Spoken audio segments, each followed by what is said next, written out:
Welcome to alpha Gurukul channel में आपका स्वागत है। आपको यहाँ पर हाई स्कूल से related most important question, PYQ, objective question और मॉडल पेपर जैसे सभी सॉल्यूशन आपको यहाँ पर मिलते हैं। तो चलिए आज हम लेकर आए हैं काव्य सौंदर्य के तत्व। तो यहाँ पर आपको हम बताने वाले हैं कि मोस्ट इम्पोर्टेंट रस और मोस्ट इम्पोर्टेंट अलंकार और मोस्ट इम्पोर्टेंट छंद, और इसमें बताएंगे कि कौन सा आपको पढ़ना है और कौन सा आपको पढ़ना नहीं है। तो सबसे पहले महत्वपूर्ण रस देखते हैं। जो ये काव्य सौंदर्य के तत्व हैं, ये 6 अंक के होते हैं या 6 नंबर के होते हैं। तो महत्वपूर्ण रस देखते हैं। सबसे पहले श्रृंगार रस, ये हाई स्कूल में नहीं है, इसको नहीं पढ़ना है। हास्य रस, ये है इसका परिभाषा एवं उदाहरण दोनों पढ़ना है। उसके बाद हाई स्कूल में ये वीर रस नहीं है, तो हम आ जाते हैं करुण रस। तो यहाँ पर आपको दो ही मिलेंगे, हास्य रस और करुण रस। चलिए इसका उदाहरण और एग्जाम्पल देखते हैं। तो सबसे पहले हम करुण रस देखते हैं। करुण रस, शोक अथवा दुख की अवस्था में जो शोक का अस्थाई भाव, विभाव, अनुभाव और संचारी भाव का संयोग होता है, वही करुण रस कहलाता है। इसका उदाहरण देखते हैं। आपको स्क्रीनशॉट लेना हो तो स्क्रीनशॉट ले लीजिए, वरना आपको मैं पीडीएफ प्रोवाइड कर दूंगा। आप सिर्फ कमेंट में पीडीएफ लिख दीजिएगा। तो इसका उदाहरण, इस करुणा कलित हृदय में अब बिकल रागिनी बजती, क्यों हाकार स्वरों में वेदना असीम गरजती। ये करुण रस का उदाहरण है। और जिस बच्चे को करुण रस का छोटा उदाहरण पता हो वो कमेंट में लिखें। जिसके कमेंट पे ज़्यादा लाइक को होंगे वो जो बताएगा, मैं अगला वीडियो वही डालूंगा। हास्य रस, यहाँ पर हास्य रस नंबर 2, किसी की विलक्षण आकृति, विकृत चेष्टाएं, वचन या कार्य देखकर हृदय में उत्पन्न हास्य नामक अस्थाई भाव, विभाव, अनुभाव और संचारी भाव के संयोग से हास्य रस की उत्पत्ति होती है।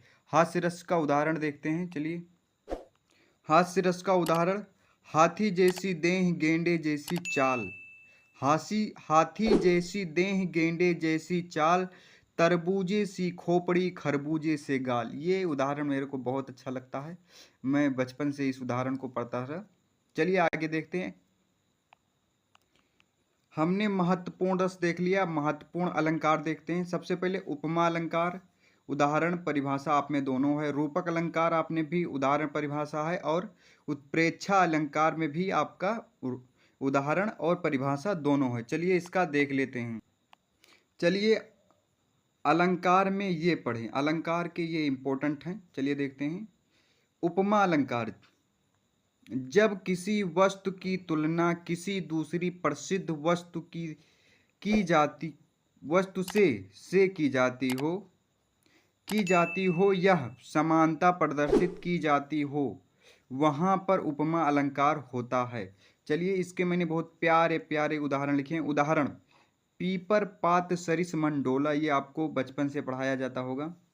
फिर दूसरा उदाहरण, हरिपद कोमल कमल से, ये मैंने प्यारे प्यारे उदाहरण आपके लिए लिखा है और आपके लिए हाथों से अपने लिख कर लेकर आया हूँ ताकि आपको समझ में आए।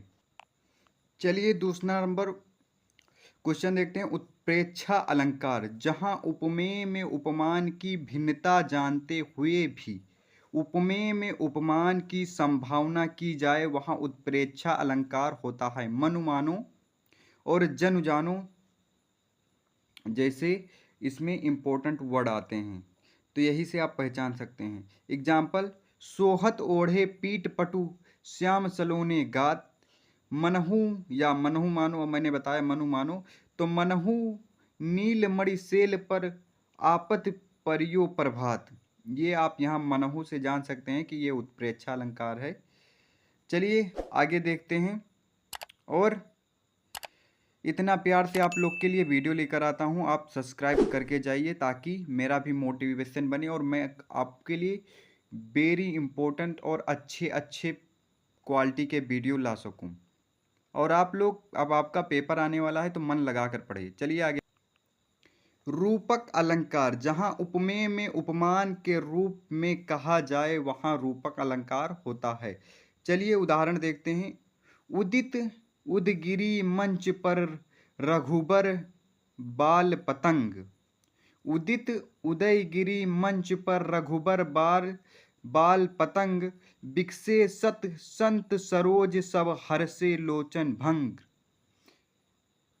आप अगर आपको इससे और आसान उदाहरण पता है तो आप वही लिख दीजिए, कोई दिक्कत नहीं होगा, कोई नंबर नहीं कटेगा। अब मेरे को ये अच्छा लगा तो मैंने लिख दिया। चलिए आगे देखते हैं। अब हम आ जाते हैं अपने छंद।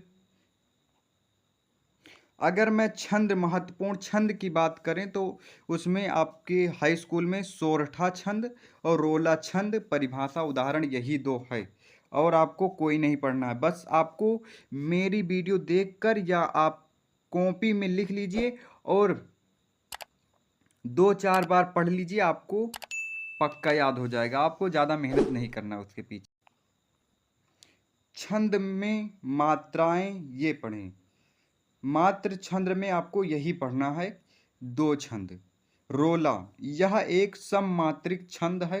इसमें 24 मात्राएं होती हैं, अर्थात विषम चरणों में 11-11 मात्राएं और सम चरणों में 13-13 मात्राएं होती हैं। चलिए इसका उदाहरण भी देखते हैं हम। चलिए हम इसका उदाहरण देखते हैं। उठो उठो है वीर, आज तुम निंदा त्यागो, करो महासंग्राम नहीं कायर हो भागो, तुम्हें बरेगी विजय, अरे यह निश्चय जानो, भारत के दिन लौट आएंगे मेरी मानो। चलिए आगे देखते हैं। सोरठा, यह अर्ध सममात्रिक छंद है। इसके प्रथम व तृतीय चरण में 11-11 मात्राएं तथा अंत में गुरु लघु वर्ण होते हैं। द्वितीय और चतुर्थ चरण में 13 मात्राएं होती हैं। यह दोहे का उल्टा होता है। एग्जाम्पल देखते हैं। जेहि सुमिरत सिद्धि होय, गणनायक करिवर वदन, मात्रा लगा है ऊपर नीचे आप देख सकते हैं। करहूं अनुग्रह सोई, बुद्धि रसी शुभ गुण सदन।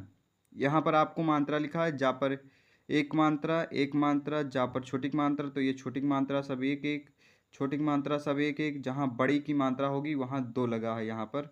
यहाँ पर फिर एक, गा सिंगल है, ड़ा सिंगल है, ना पराक मात्रा, यहाँ पर 2 है, या एक, का एक, का छोटी मात्रा सब एक एक एक, का एक, रा एक, हाउ पर छोटा मानता एक, आ एक, ना पर छोटा मानता 2, अग्रा ये भी एक, सोई सापुर बड़ोक मानता और छोटी ये 2 एक है। बुद्धि राशि ये बापत छोटा मानता 2, धापत छोटी मानता 1, रापराक मानता ये 2, सापत छोटी मानता 1, सापत छोटा मानता 1 और भा 1, गापत छोटा मानता 1 और ना 1 और सा और दा और ना सदन 1। चलिए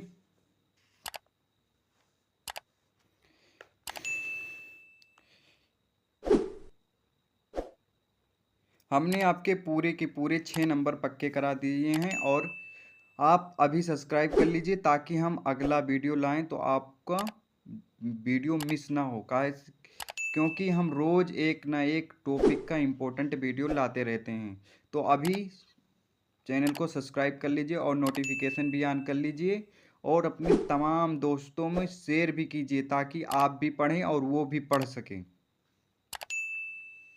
मिलते हैं किसी नेक्स्ट वीडियो में किसी इम्पोर्टेंट टॉपिक के साथ। तब तक के लिए thank you watching for video.